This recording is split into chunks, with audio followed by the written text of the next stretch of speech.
Our final presenter this afternoon is Jim McGovern, Managing Director and CEO of Aero Capital Management. Jim founded Aero Capital in 1999, bringing over 30 years of related experience. Previously, he had been president and CEO of BPI Financial Corporation, a publicly traded company that he co-founded 13 years prior and which managed or administered over $6 billion in assets. Jim is a founding and past chairman of the Canadian National Group of the Alternative Investment Management Association. He graduated from the University of Toronto with a Bachelor of Commerce and Finance degree. Jim is active in charitable organizations, including Hedge Funds Care Canada and the University Health Network. The Aero Global Advantage Fund was a winner for Best 5-Year Return in the Global Macro category at the 2020 Canadian Hedge Fund Awards. We are delighted to have you with us this afternoon, Jim. Thank you so much. I'm now going to turn it over to you. Thanks very much, Julie. So the Global Advantage Alternative Class Fund, as you mentioned, is a macro-focused alternative investment fund that's a little over 5 years old now. The fund itself is managed by myself, along with two colleagues, Austin Mirza, who's a hedge fund veteran analyst who joined us in 2016, and Lin Wang, who's an associate portfolio manager and handles a lot of our international investments. The fund is really designed to generate capital appreciation across all the different principal asset classes, which include debt, equity, commodities, and foreign exchange. We're trying to target a 6 to 8% return per annum consistently, with generally low correlation to equities and to bonds, and also low volatility. We try to minimize drawdowns, in particular, by managing our gross and net exposures quite actively. The fund is really split into two pieces. One is a pure global macro type fund, which is actively traded, long, short, not benchmark constrained, and really has a cyclical model underneath it, with which we use to express those views. And then we have another piece, our global long, short equity portfolio, which also is predicated on those key macro trades, but we express it via individual securities. So we take a very solid approach, we think, to managing risk. The fund generally has low to moderate concentration, low leverage, very liquid. We're respectful of markets, and we always have tail hedges in place for really out of the blue type situations. The process, as I said, is really focused on getting the cycle right. So where we differ from others is that we're looking at changes on the margin in GDP growth, which is the driver of corporate profits and so on, and changes in headline inflation, which is the principal input to figuring out your discount rates on how to value assets and so on. So if you think about it, when you're looking at inflation and GDP growth, you can have either both going up together, down together, or moving different ways. So 4 sort of different scenarios from which to choose from. Each of those scenarios demands, from a roadmap sort of perspective, different asset allocation, sector allocation, and so on. And we basically follow this process in terms of setting those allocations.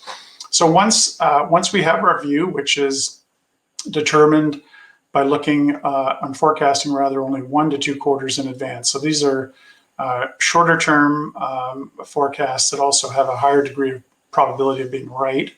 Once we've set that forecast, we then allocate to the various sectors and asset classes. And then finally, we populate the portfolio from a bottom-up perspective. So we have analysts and research boutiques that help us with security selection as well. So as I mentioned, these 4 possibilities for changes in GDP and changes in inflation, you can see produce 4 different types of economic scenarios. most of the time, we're in a positive GDP growth period. And so either it's inflationary growth or real growth. But from time to time, inflation can rear its head, as it's doing now, and can create different types of other types of situations economically. For us, the part of the cycle that's the most dangerous for long-only type mandates would be a deflation, disinflation type market, where the delta on GDP and the delta on inflation are both inflecting down. We actually sort of see that as a likely scenario for later this year. In terms of the portfolio construction, at a position level, we build these positions over time, but as you'll see on this slide, individual equity positions are typically 25 to 50 basis points. So this is a highly diversified fund. And that is in keeping with the idea that we really want our macro top-down views and positioning to generate the returns. And we're looking for more diversification in the securities names to express those views.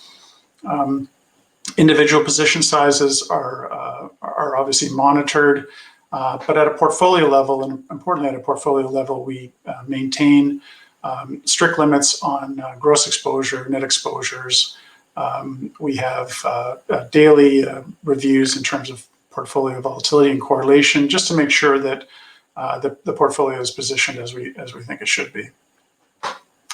The fund itself has generated some good returns over time, but really in terms of our benchmarking ourselves or reviewing ourselves, we're trying to find, again, a consistent annual return, much lower volatility than the equity market, reasonably high degrees of or high levels of alpha. And to do that, obviously, our correlation to stocks has to be low, and the drawdowns have to be low. And those are really the key features of this fund. So the folks that benefit from this kind of mandate, it's a very flexible mandate with a very disciplined investment process. Typically, we find people interested in this product are looking to reduce portfolio volatility overall. They're also looking to add something that has relatively low correlation with other assets or strategies that they have. And they're looking for something that adds alpha, so it's generating positive returns over time. We do think there's a strong alignment of interest in this fund. I'm one of the largest investors in the fund. We do have capacity limits, although we're not near them at 100 million in assets right now. And we've set up a structure so that any performance fees generated have to come after we reached a hurdle rate of 5%, which is not too far from where our average bogey is in terms of annual returns. So with that, I'll turn it back over to you, Julie. Thanks so much, Jim. That was really interesting, and I'm anxious to bring Craig and Loren back on screen and turn it over to them for the investors inquiry portion of this session. Great. Thanks, Jim. Hi, Craig. Hi, Loren. Hi, Julie. Hey, guys. Thank you, Jim. First off, it's a real pleasure to read your, I think it's Monday morning, you send out your macro view based on the fund. It's a nice email to have each Monday morning, so thanks for that. First question, this is a macro fund. Historically, macro funds have typically been able to garner some significant returns through the years. They also haven't been without volatility along the way, and at times sort of correlating to one, if you will. When everything falls, oftentimes, or at times, macro funds can have a really tough go. You've proven this to be a very different strategy. If you can just sort of perhaps highlight the key drivers to what has held up the fund, what has really set a foundation in place through your experience, and then second of all, tying into that, what sort of volatility works for you? Volatility can provide opportunity. What type of volatility works for you? Sure. Okay. Let me just take your first question, Craig. So the way we've been able to protect the portfolios, as I mentioned, we have generally it's a cyclical model. So there are times in the cycle where you really have to be careful, where in fact the correlations, as you say, do all kind of go to 1 or -1. And we typically find that, in these periods where inflation is falling quickly and GDP is as well, it's sort of a very bad period for stocks and a very good period for government bonds, for example. So when we're doing our forecasting, if we see that as a decent probability for a scenario going forward, we'll reposition the portfolio into a much more defensive posture going into that. So we're happy to sacrifice returns when you look at that versus what the potential drawdown would be in the wrong type of scenario. The other thing that we're active in is tail hedging. Right. So you never know when something could come out of the blue, like a nuclear explosion or a war, or China invades Taiwan. Who knows? Yeah, any of those sorts of things. So we typically have on different trades to try and protect against that. So, for example, today we have deep out of the money puts on Aussie yen pair. Because when you do get these kind of heavy risk off type moves, you can make a lot of money. So on that put, but it'll only kick in on a deep fall. So the idea here is we're happy to take on some, day to day or week to week mark to market changes, but we're not. We do want to protect the portfolio against a really sudden drawdown. Mm-hmm. Okay. And again, just a quick comment, perhaps, not all volatility is created equal. So is there a preference in volatility for you? Well, volatility really comes in two forms. One, it's, episodic, like what we have going on right now, where it's trending.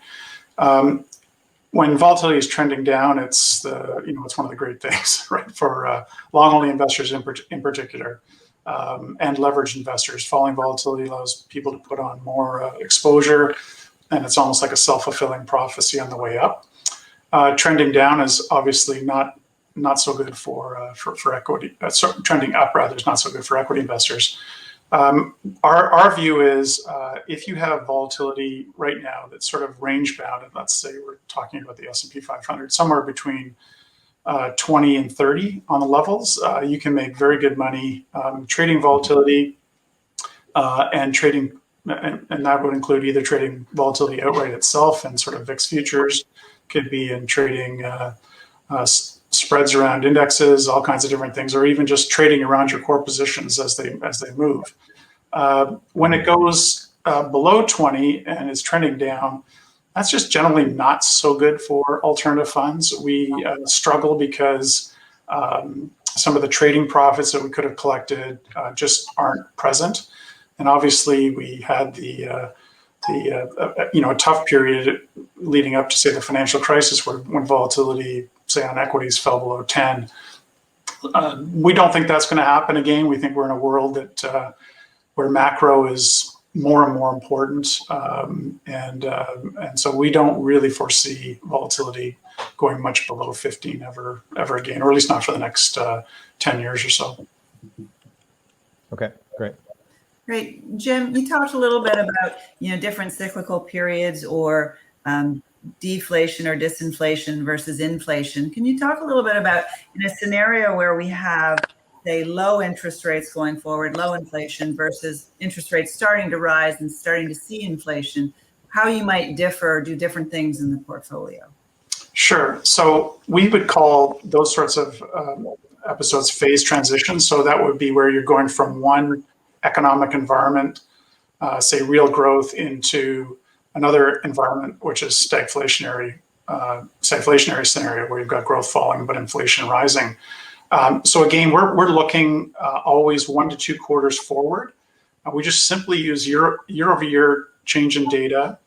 We use a high frequency nowcast model, and we're trying to predict where we're going in the economy.